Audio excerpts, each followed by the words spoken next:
I would like to pinpoint and welcome on stage Jeff Genung from Prosocial World to tell us about Prosocial and governing regenerative platforms. We also got 15 minutes. Jeff? Okay, well, thank you. And, I'm really glad that this gathering today began with a moment of silence. Because, it's really the pause in between the notes that makes the music. And it's an opportunity to kind of, reflect. As we envision a new world, we live in two worlds. The exterior world, in which we see a lot of problems we want to change, but we also live in an interior world. And those two worlds need to come together in order to really co-create. I'm sorry, Jeff, I had to mute everybody. Could you unmute yourself, please? Sorry. Sure. Yep. So, the other thing too is that as we begin to emerge out of this post-pandemic world, there's some deep lessons that are also emerging with it. There's a realization of our vulnerability, for sure, as human beings, but also our interdependence on one another and the deep need for cooperation. So that's really clear. And, as we approach platforms and systems thinking, it's also important to approach it with the whole human experience, not just intellectually and mentally, but we have to address it emotionally as well. One of the things, reflecting on what John said about the ravages of fear, the 20th century mystic G.I. Gurdjieff said that the world isn't controlled by power or wealth, it's controlled by negative emotions. And I believe that he's right. So we need to have a way to counterbalance these negative narratives and the emotions that they trigger by truly inspiring a narrative that is collective for all of humanity. And we can see it. There's a new story that's emerging. And it's emerging because it's not anything that anybody says, well, here's the new story. It's definitely not that. It's something that's collective. And as this emergence reaches a critical mass where more and more people begin to sense, yeah, that's it, then a shift, a huge shift will take place. And also, I think it's also important to realize that a lot of the problems, the fundamental problems that we experience, are a result of a wrong story. The wrong story that we're telling ourselves, that we're telling our children. And so this is why this new story is so important, this one that's emerging. I think it's helpful to sometimes look through the lens of nature when looking for solutions, regenerative platform, visions. And so I have an image I'd like to share with you that helps to, kind of helps us envision what this might look like.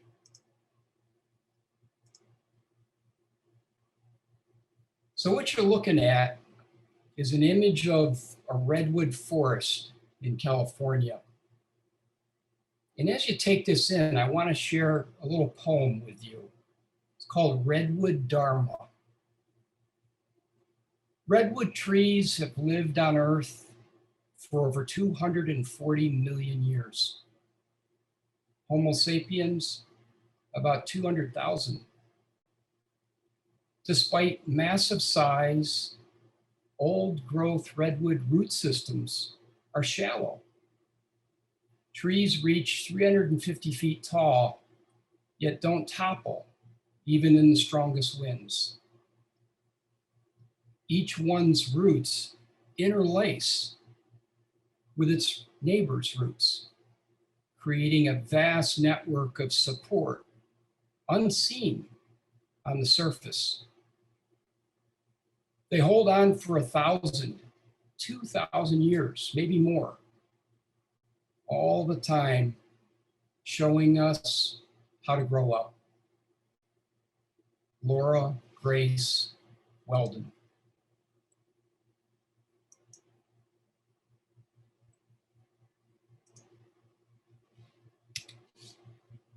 So it's also helpful to look through the lens of science, because quite realistically, we're facing two extinction level events: climate and nuclear weapons. And they're both man-made. So the solutions also must be man solutions. And science can help us. I want to share with you something too that is equally hopeful of something that's emerging. This is Elinor Ostrom, who won the Nobel Prize in economics. Broke the glass ceiling, first woman to ever win the Nobel Prize in economics. And of all things, she and her husband Vincent were field researchers. They went all over the world visiting communities and groups and taking copious notes to try to understand how different groups with no communication with one another were able to successfully avoid the tragedy of the commons. The tragedy of the commons being that when you have a common pool resource and you have ungoverned access to that resource, competition with no limits, it tanks the resource, thus the tragedy. But what they discovered is that groups and communities were able to avoid that tragedy in very similar ways. Awareness that human beings kind of figured out on their own. And the Nobel Prize was, really won for what is now known as prosocial, the 8 core design principles of prosocial. And prosocial is actually an evolutionary model. So one of the things that happened after she won the Nobel Prize, it was actually before she won the Nobel Prize, David Sloan Wilson, a renowned evolutionary biologist, discovered her work, and he realized, well, this is actually evolutionary. And so he began collaborating with her, and he took what was her kind of domain expertise, political science, cultural science, and brought evolutionary science. And then Stephen Hayes discovered David's work and Elinor's work and realized, well, this is actually very much related to behavioral science, contextual behavioral science.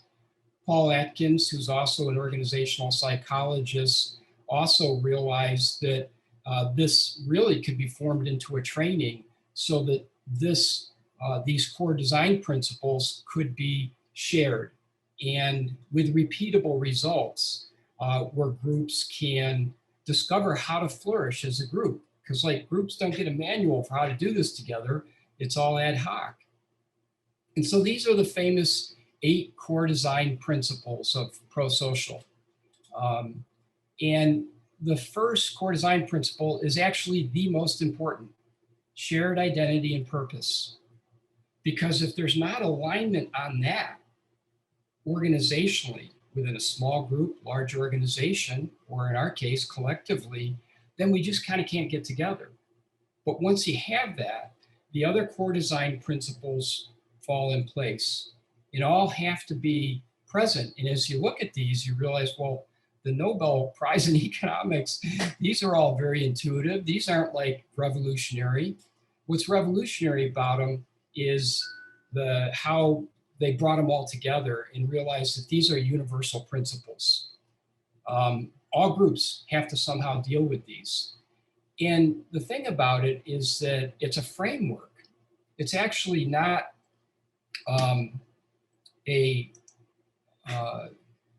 it's not just a change method. It's not just best practices. It's a framework. And what that means is that it's the groups that have to actually put it on, embody it. in order to experience what it means for them. So in every case, how it's applied is unique to every group. And that's really important because when they do that, it's theirs. The center of gravity is inside the group or inside the community, not outside them. The other thing is that as a framework, it's an evolutionary framework. It's continuing to grow, and so it has the capacity to, because it's based on cooperation, it has the capacity to integrate with other frameworks. And this, I think, is also showing us a way of the future. It's integrative frameworks working together. And, you know, some of the impact of Prosocial's trained hundreds of facilitators in 35 countries, and it has some amazing success stories because it also has a research dimension that's grounded in science. So it's just not training, it's training that, you know, has a means by which to improve and to evaluate the improvement over time. And it provides a means by which organizations and groups can, you know, self-govern. And also it provides a means by which we can then take some ideas, information, and experiment with rapid cultural prototyping. So the, you know, Prosocial is, I think, a beacon of possibility for the future. And it shows, based in science, that, you know, the future us to evolve culturally, not just, you know, genetically. There's not enough time to impact social, cultural, economic, policy making, that sort of thing. And it's going to be built on frameworks that can cooperate. And this conference is an example of it, because the boundary lists, some members of the boundary lists have gone through Prosocial training. Prosocial has gone through boundary list training. The next speaker, Ted with Sociocracy, we've taken Sociocracy training. Sociocracy is taking, Ted's taken our training. And we're looking for ways that we can blend together, because it's not a zero-sum game. It's a collaborative game. Those that can cooperate the most. And what happens is that when these different frameworks come together and cooperate, new things emerge, things we couldn't even imagine before. And we have to take that same sort of cooperation at scale into technical platforms that we both design and create that facilitate this type of cooperation. And I think that the core design principles of Prosocial can provide an elegant framework for that interaction. And I believe I have 1 minute left. How's that, Alistair? Yes, you have 1 minute left. It's incredible. I'll close with one thing. I saw at the beginning a quote from Buckminster Fuller, and I think it's really relevant to today's discussion. Another thing that he said that is quite famous is that you never change things by fighting the existing reality. To change something, build a new model that makes the existing model obsolete. And that's what we're doing. Thank you. Thanks so much, Jeff. That